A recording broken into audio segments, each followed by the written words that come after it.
Good morning, everyone. Welcome to the official YouTube channel of Officers are 24/7. So, first of all, let me know how are you all. And those candidates who have joined this session, I want all of you to share this particular session on the Telegram channel, WhatsApp group, or Facebook, wherever you know bankers are available who are going to give their JIB October paper. So this session is properly for principles and practices of banking. As you know, Monday to Friday, we are meeting at 7 a.m. for PPB subject of yours, in which every day we are discussing a particular topic on which a certain number of questions will be discussed with the explanation. So this is the session in which we are going to talk about the module A of your PPB and the chapter number 12, that's a payment and collection of check. If I talk about PPB, principles and practices of banking, this particular subject covers 55 units. Out of 55 units, the 21 units are in the first module, that is a module A of your PPB. Clear? That talks about the general banking operation, and all these are the general operations and bank perform in a banks.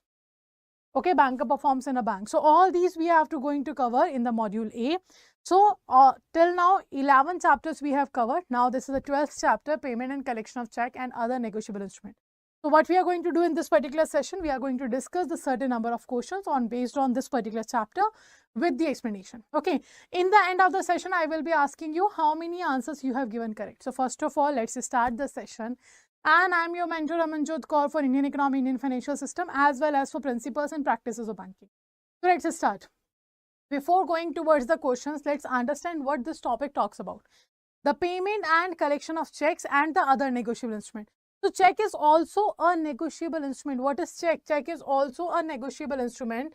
So this is your chapter number 12. Okay. And what is check? Check is also your negotiable instrument. So when I talk about negotiable instrument, what are negotiable instruments? Negotiable instruments are those instruments which can be easily transferred for the purpose of payment. So negotiable instruments are the documents in writing which gives the guarantee to one particular party that your money will be given by the another party on a certain date, either on demand or at the maturity date or whatever the specified date is. On that particular day, you will get your money back, or you will get your money that you have provided service for. This guarantee will be given by the negotiable instrument. So negotiable instrument is simply a transferable instrument which gives guarantee to the party that their money will be transferred by the person who have taken the certain service or taken a certain money from you on a specified date or on a demand. Okay. Now, if I talk about negotiable instrument, came in the year 1881. Negotiable Instrument Act 1881 it is. It talks about a lot of things. It talks about all the negotiable instrument as well as it talks about the holidays of a bank.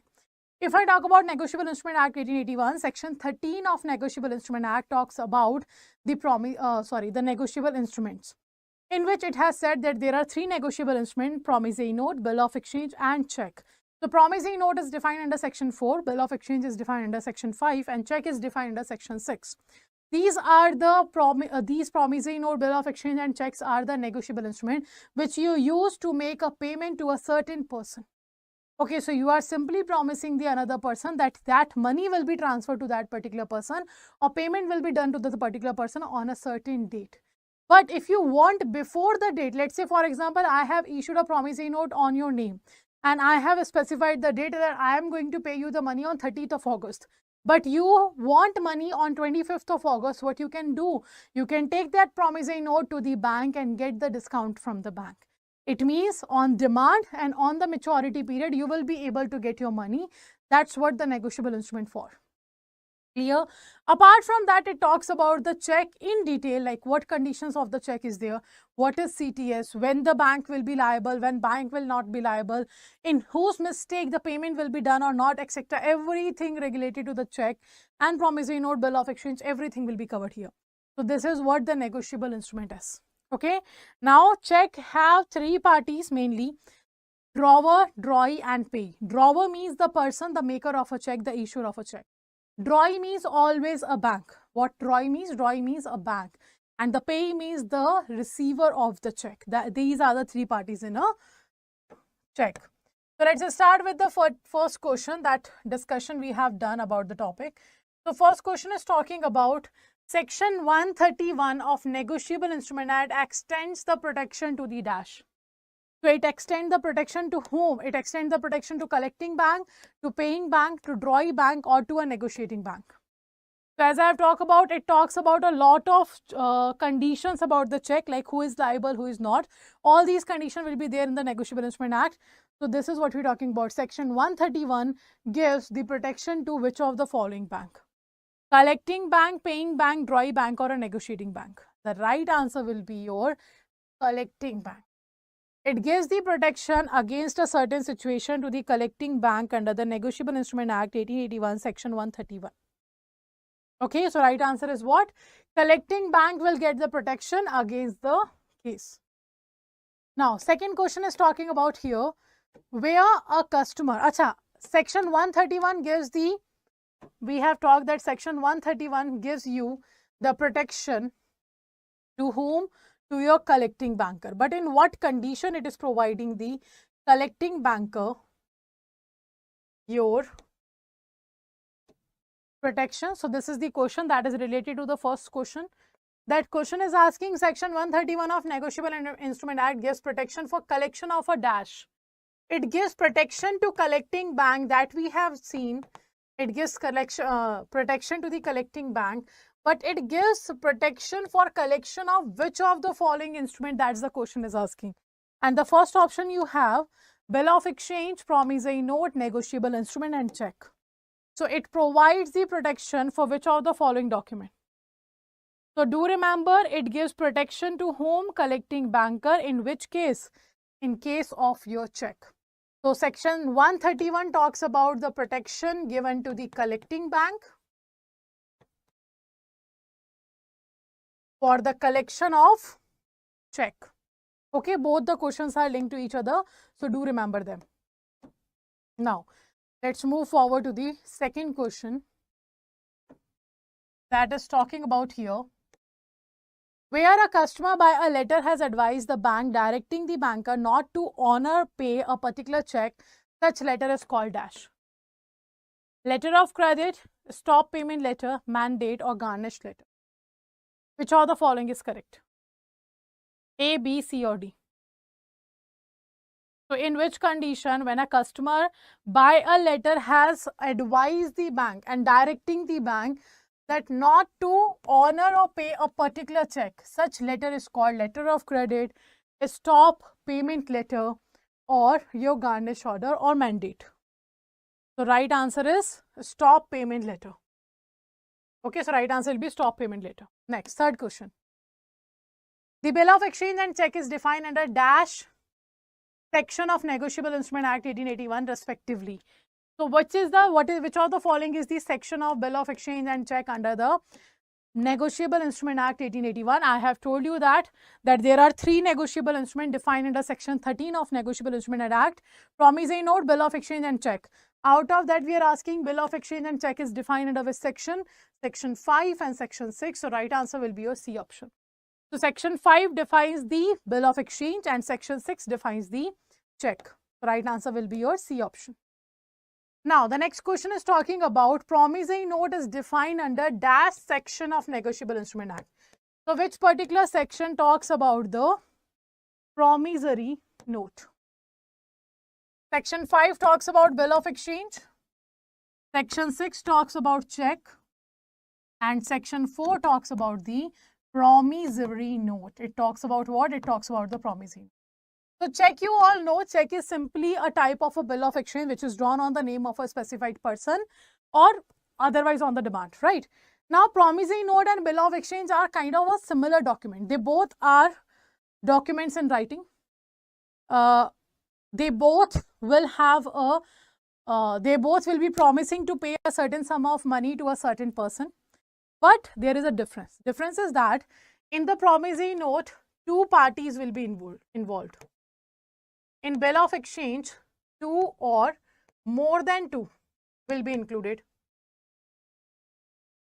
The next difference is that in the promissory note, there is an unconditional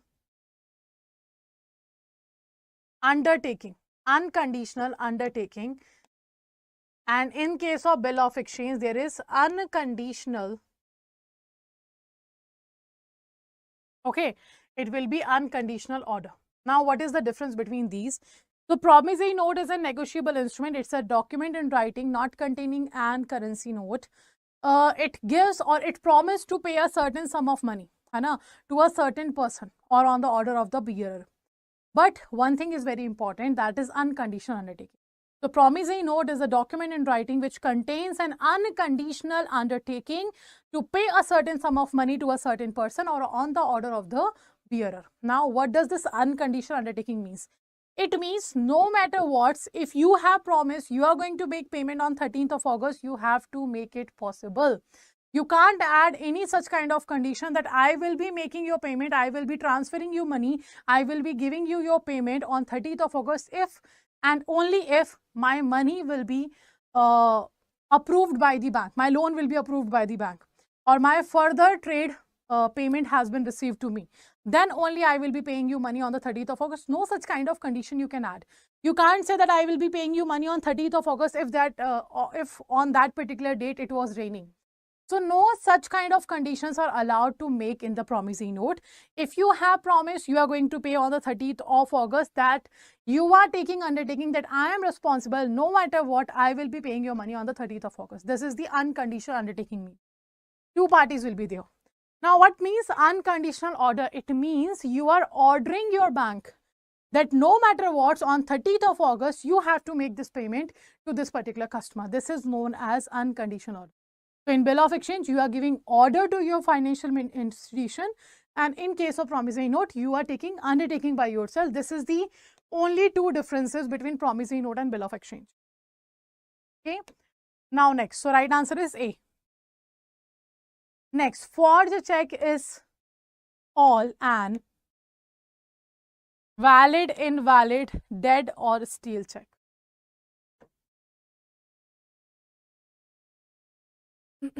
So question is asking, forged check is all an valid, it can't be a dead check, it can be a stale check. A stale check means when the validity of a check is expired.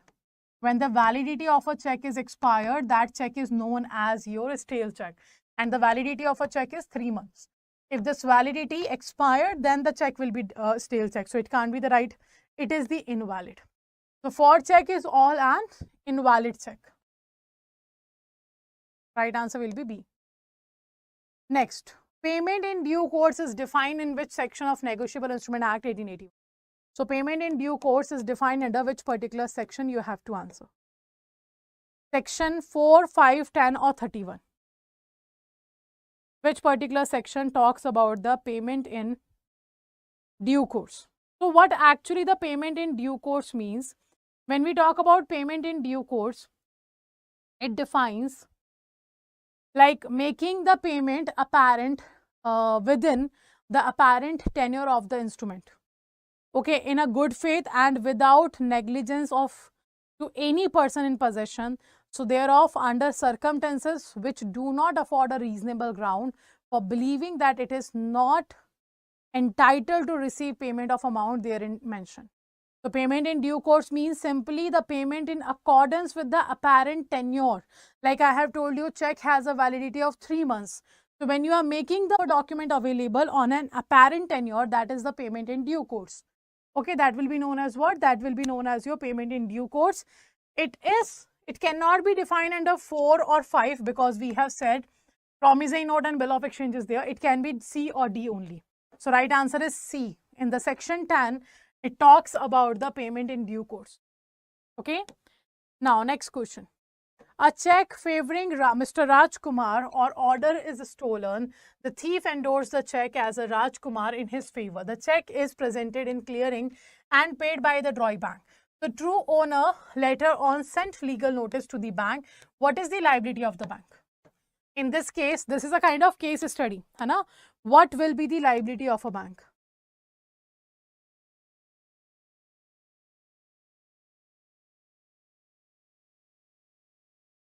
So first is saying the paying bank will get protection under Negotiable Instrument Act. Second is saying a forgery does not give any rights to the paying bank, hence it's liable.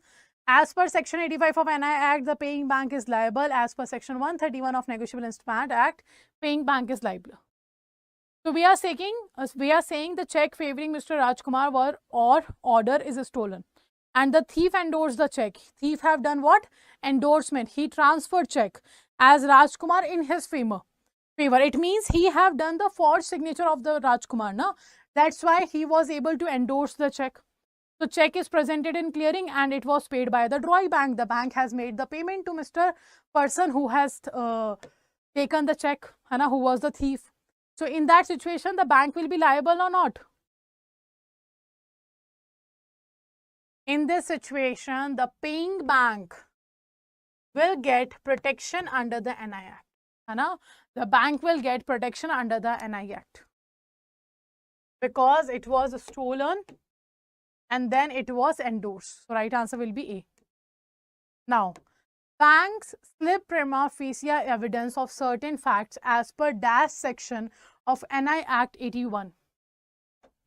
And we have a section number 145, 146, 147, 148. So under which section we are talking about this? So banks slip prima facie evidence of certain facts as per your dash section of Negotiable Instrument Act. First of all, it means what? It means the evidence of complaint may be given on affidavit, and that is subject to all just exceptions be read in evidence in case of any inquiry. So, or the trial if happens, or other proceedings if happens.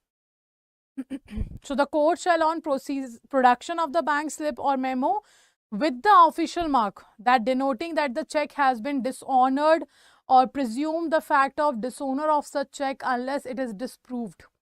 So that will means the bank slip prima facie evidence of certain facts, and it is defined under the section 146 of Negotiable Instrument Act 1881. So the right answer will be your B option.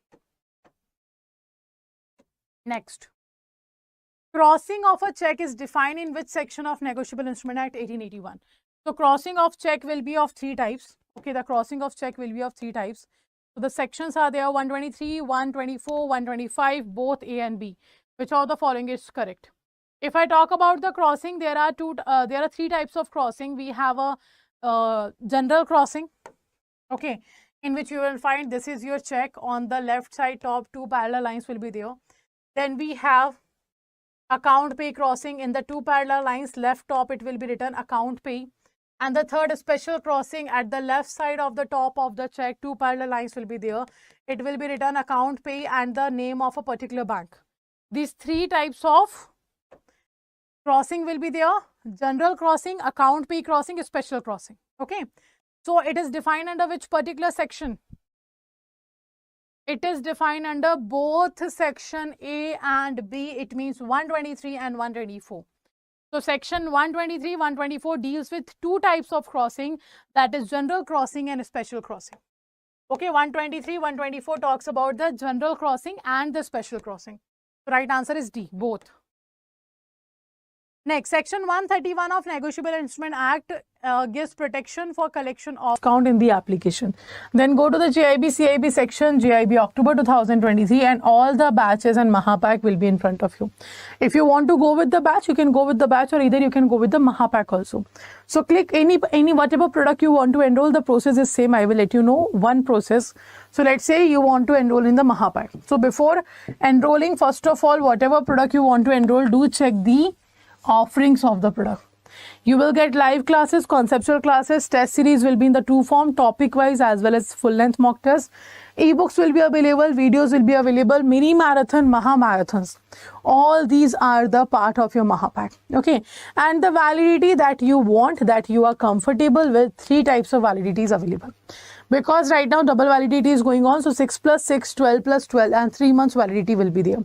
So these are the three validity. As per the validity you choose here, the prices will differ there. Okay, the prices are going to differ as per the validity you choose here.